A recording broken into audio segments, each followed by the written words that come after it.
강정일당 앤드 이영춘. 강정일당은 정조와 순조대에 활동한 여성 성리학자이자 문인이었다. 그녀는 이뮨지당보다 50여 년 후에 태어났지만 윤지당을 존경하여 사숙하였다. 그녀는 늦은 나이에 학문을 시작하였지만 성리학의 심오한 원리를 깨달았고 그것을 통한 정신 수양과 실천을 위해 노력하였다. 그는 극도로 불행했던 생애를 학문과 수양의 힘으로 극복하여 안심인명의 경지에 들어갈 수 있었다. 80일. 정일당은 비난한 가정 환경 속에서도 뼈를 깎는 노력으로 학문에 종사하여 30여 권에 이르는 저술을 하였으나 그녀의 생전에 이미 유실하였다. 사후에 수습한 글을 모은 문집인 정일당유고 한 권이 전한다. 그녀는 시문에 비상한 소양이 있어 많은 한시와 문장을 남겼고 서예에도 일가를 이루었다. 그녀를 칭송하는 사람들은 정일당이 신사임당과 이뮨지당의 재능을 겸비하였다고 말하고 있다. 강정일당은 충청도 제천에서 태어났고 20세에 충주의 선비 윤광연과 결혼하였다. 정일당의 친가와 시가는 다 같이 벼슬을 하던 명문의 후예였지만 당대에는 가세가 기울어 경제적으로 매우 곤궁하였다. 고향에서 경제적 기반을 상실한 그들은 서울 주변에서 객지 생활을 하였다. 처음에는 과천에서 살다가 후에 남대문 밖의 약현, 지금의 중림동으로 이사하여 살았다. 그러나 정일당은 각고의 노력과 알뜰한 저축으로 만년에는 상당한 재산을 모았다. 정일당은 남편이 학문과 수양에 전념할 수 있도록 환경을 조성하였고 과오를 범하지 않도록 충고를 아끼지 않았다. 문집에 수록된 많은 척독은 그녀가 남편에게 학문을 권면하고 사회생활과 가정생활에 대하여 충고한 내용으로 되어 있다. 정일당은 가난하였을 뿐 아니라 몸이 허약하여 평생을 고생하였다. 정일당은 만년의 병으로 신음하다가 1832년 순조 32에 타계하였다. 정일당유고. 강정일당의 저술을 남편인 윤광연이 그녀가 죽은 후에 수습하여 간행한 문집이다. 그녀는 정조와 순조대에 활동한 여성 성리학자로서 성리학의 심오한 원리를 체득하고 그것을 통한 수양과 실천을 위해 노력하였다. 또한 시문에 비상한 소양이 있어 많은 한시와 문장을 남겼고 서예에도 능하였다. 정일당의 학문에서 가장 주목되는 것은 성인의 경지를 목표로 하는 강한 입지와 집념이다. 그녀도 윤지당이 말한 것처럼 본질적으로 남녀의 차별을 인정하지 않았고 여성이라도 노력하면 성인의 경지에 도달할 것을 믿었다. 그녀는 또 진정한 도를 얻지 못하면 살아도 즐거울 것이 없다고 생각하였다. 정일당은 수양과 실천을 통하여 인성의 본래 면모를 체득하였고 안심인명의 경지에 이를 수 있었다. 이 때문에 그녀는 곤궁한 생활 속에서 안분자족할 수 있었다. 그녀는 9명의 자녀를 낳아 모두 일찍 죽었으나 원망하는 마음이 없었고 사흘 밤낮을 굶기도 하였으나 근심하는 빛이 없었다. 생존 자체를 위협받는 극한적인 환경과 혈육이 전멸하는 비극 속에서도 절대자나 운명을 탓하지 않고 현실로부터 도피하지도 않으며 의연하게 자기 성실을 다하는 모습에서 우리는 일종의 실존적 인간상을 발견할 수 있다. 정일당은 도학뿐 아니라 시와 문장 그리고 글씨로도 유명하였다. 그녀의 시는 대부분 자신의 학문과 수양 혹은 도덕적인 훈계를 담은 것이다.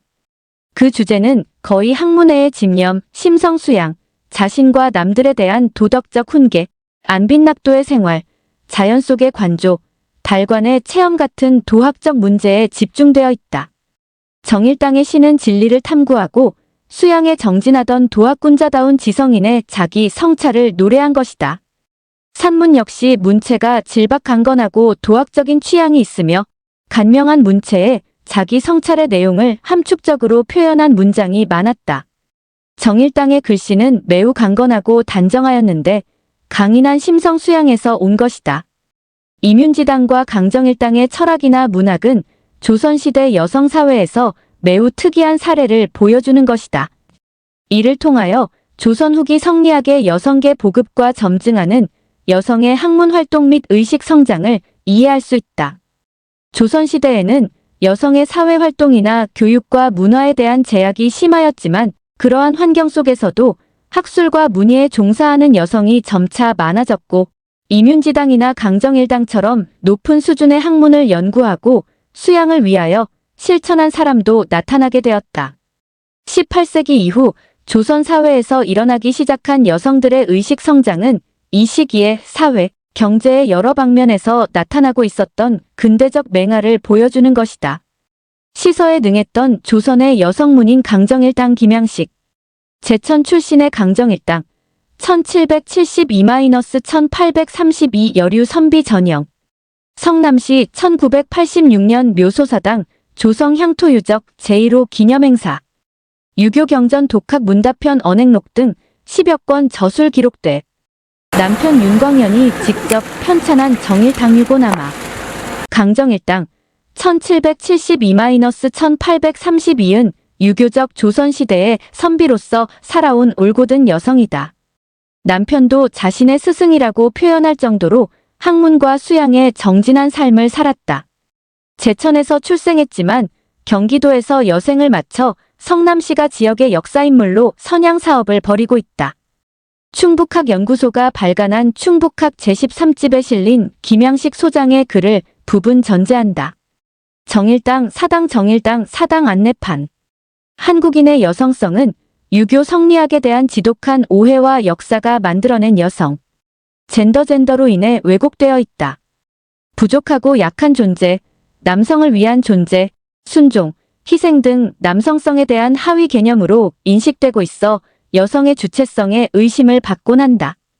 그러나 성리학에서 여성성은 음의 존재로 양과 대립하거나 하위에 있는 것이 아니라 상호 대등하고 만물을 낳는 존재이다. 그것은 우주의 절반을 이루는, 그리고 양과 끊임없이 소통하고 작용하여 우주 전체를 이루는 존재이다. 음과 양, 여성과 남성은 궁극적으로 차이가 없는 하나이다. 이를 잘 보여주는 조선시대 여성 선비가 있었으니 그가 바로 충북 제천 출신의 강정일당 1772-1832이다. 정일당 강씨 추모비 성남. 정일당은 신사임당의 버금가는, 아니 그 이상의 여성 인물로도 알려져 있다. 다음과 같은 기록이 있다. 예로부터 재능 있는 여성이 매우 많았지만 조대가가 문장에 능하고 현철하여 여성학자로 이름이 있었다. 그 외에는 손가락을 꼽을 수 있을 정도이다. 우리나라에는 사임당과 윤지당 두 부인이 모두 덕행이 있었다. 그러나 사임당은 시에만 전념하였고 윤지당은 저술이 널리 전파되어 가장 칭송되고 있다. 정일당은 시뿐 아니라 사설을 즐겨 읽어주석을 붙인 것이 많으니 사임당과 윤지당 두 부인이 능한 것을 겸비하였다. 권우인, 성남문화원 영인본, 2002. 이처럼 정일당은 당대뿐 아니라 그 이후에도 진정한 여성 성리학자, 참 선비, 시와 그림글에 능한 여류문인, 진정한 아내와 며느리의 길을 걸은 조선의 여인 등 그녀에 대한 평가는 실로 놀라울 따름이다. 실제 그녀가 죽자 사람들은 학문을 연구하는 선비의 진지한 삶을 살았던 이 시와 학문, 문장과 도학, 모든 면에서 훌륭하였던 어른, 당신은 곧고 맑고 순일했구려. 당신이 이룩한 학문 또한 순수하고 거룩했어요 라고 평하였다. 가난 충주 선비와 결혼, 9명 자식 앞세워. 정일당은 실학이 꽃피던 1772년 영조 48. 10월 15일 제천 근우면 신촌에 있는 외가집에서 가난한 선비 집안의 외동딸로 태어났다. 아버지 강재수는 조선시대 유명한 문장가인 강희맹이 10대조이고 어머니 안동권 씨는 기호학파 성리학의 학풍을 유지하고 있는 우암 송시열의 제자 권상아의 집안 출신이었다. 집안은 소위 뼈대 있는 집안 출신이지만 가문이 몰락함으로써 가난을 벗어날 수 없었다. 게다가 몸도 허약하여 평생을 고생하였다. 그녀 나이 20살 때인 1791년에 6세 연하의 충주 선비 윤광현과 혼인을 하였다. 시집 또한 가난하였다. 윤광현 집안 역시 할아버지가 지중 추부사를 지냈고 아버지 윤동엽은 대학자인 미로 김원행의 제자였을 뿐 아니라 어머니 천안전씨도 시문으로 명성이 높았으나 벼슬길이 끊어지고 가세가 점차 기울어 경제적으로 매우 힘들었다. 그 때문에 정일당은 결혼을 하고 3년이나 제천 충정에 머물러 살았다. 두 집안 모두 가난하여 혼수를 마련할 수 없었고 신혼 살림을 꾸릴 여유도 없었다. 그래서 1793년 시아버지가 돌아가신 뒤 1794년 여름에 백길로 시집에 가서 살게 되었다. 친정어머니는 딸에게 당부하길 시어머님을 잘 받들고 남편의 뜻을 어기지 마라. 여러 동서와 친척들에게 모름지기 너의 진심을 다하라. 가난이란 늘 있는 것이다. 언제나 운명에 맡기고 절대로 걱정하지 마라 하였다. 충주 시집에 온 정일당은 가난 속에서도 정심으로 시어머니를 모시고 남편의 뒷바라지를 하였다. 그럼에도 형편은 나아지지 않았다. 남편은 이곳저곳 다디며 장사를 하다 재산마저 탕진하였다. 더 이상 고향에서 살기 힘들어지자 젊은 부부는 1798년에 경기도 과천으로 이사를 하여 남이 버린 외딴 집을 빌려 살았다. 식량이 없어 굶주리는 날이 많았으며 아이들도 도를 넘기지 못한 채 죽어갔다. 그런 시련의 연속에도 정일당은 바느질과 배짜기를 게을리하지 않았다. 남편은 서당 훈장을 하면서 생계를 도왔고 근검절약한 결과 살림이 조금씩 나아졌다. 그러자 서울 남대문 밖의 약현지금의 중림동으로 이사, 탄원이라는 정원이 딸린 집을 마련하여 살게 되었다. 그 무렵 막내딸이 1814년에 태어났지만 그 아이 역시 도를 넘기지 못한 채 죽고 말았다. 이로써 그동안 낳은 9명의 아이들이 모두 한 살 전에 저승으로 갔으니 정일당의 가슴은 피멍이 들었으리라. 나에겐 스승이 되고 아내도 되었다. 이러한 고난 속에서도 정일당은 허약한 몸으로 학문을 게을리하지 않았다. 정일당은 남편으로 하여금 끊임없이 공부를 하도록 독려하는 한편 자신도 곁에서 바느질을 하면서 함께 공부하였다.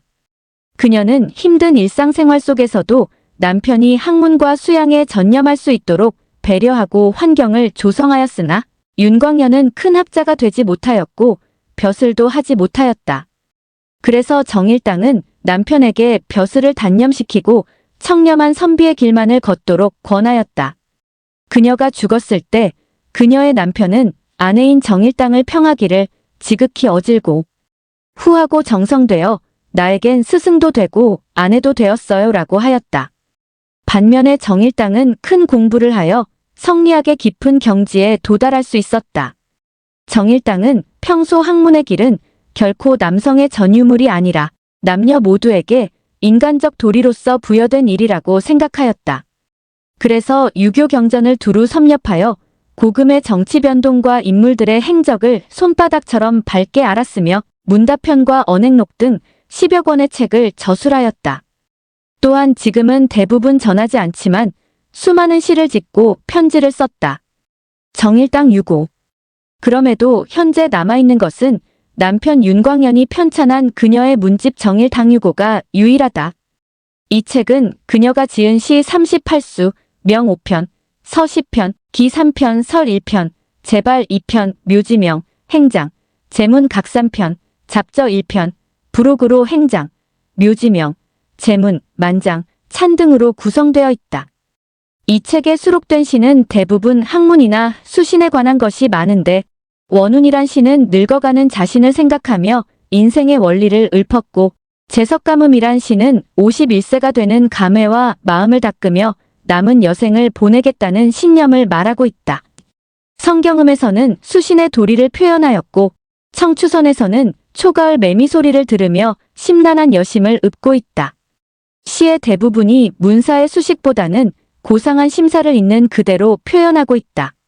서는 남편과 주고받는 서찰이 대부분이며 그 밖에 남편을 위한 대작으로 송치규에게 보낸 별지가 있다.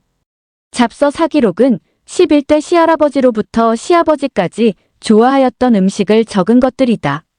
특히 정일당은 시어머니 지일당 전씨와 시로서 대화를 주고 받은 일화로도 유명하다. 성남시청 http://www.seongnam 고 KR. 그렇지만 그녀가 평생 추구했던 길은 단순한 학문적 성취가 아니었다. 인간으로서 가야 할 궁극의 길, 성인이 되는 것이었다. 그녀는 남녀의 차이를 본질적으로 인정하지 않았다. 여성도 노력을 통해 참다운 성인의 경지에 도달할 수 있다고 믿고 실천하였다. 학문과 마음 수양, 선비의 정도 걸어. 그 때문에 정일당은 평생 마음 공부, 마음 수양을 게을리 하지 않았다. 마음 공부의 요체는 성과 경에 있었다. 성은 사람의 존립 근거이며 경은 사람이 존재할 수 있는 조건이 되기 때문이다. 성은 지행합일, 경물치지와 통하는 말로써 마음과 행위가 일치하는 것이다. 반면에 경은 요즘 유행하는 명상과도 비슷한 개념으로 늘 깨어있음, 알아차림, 바라보기 등과 통한다. 정일당 묘역. 정일당은 마음 공부에서 성과 경을 모두 중심하였으나 그 중에서도 경을 특히 강조하였다. 그래서 그녀가 늘 실천한 마음 수양 방법은 문을 닫고 단정히 바르게 앉아서 명상에 들어감으로써 성품이 발동하기 전의 경지를 체득하는 것이었다. 그를 위해 아침 저녁 들려오는 종소리와 하나가 되기도 하고 바느질을 하면서 정신 집중 훈련을 하기도 하고 밝은 밤의 뜰을 거닐며 마음의 밝은 경지를 깨닫기도 하였다. 그 결과 마침내 자신의 원초적 심성을 회복하고 마음을 자유자재로 조종하여 마음의 속과 겉이 태어난 경지에 이르렀다고 한다. 이러한 경전 공부와 수행의 힘이 있었기에 그녀는 가난과 허약한 몸을 이끌고 9명의 아이들을 저승으로 떠나보내면서도 높은 학문의 경지에 오를 수 있었다. 또한 실천 위주의 공부와 수양 때문에 음식과 바느질 등 그녀의 일상생활은 수양 그 자체였다.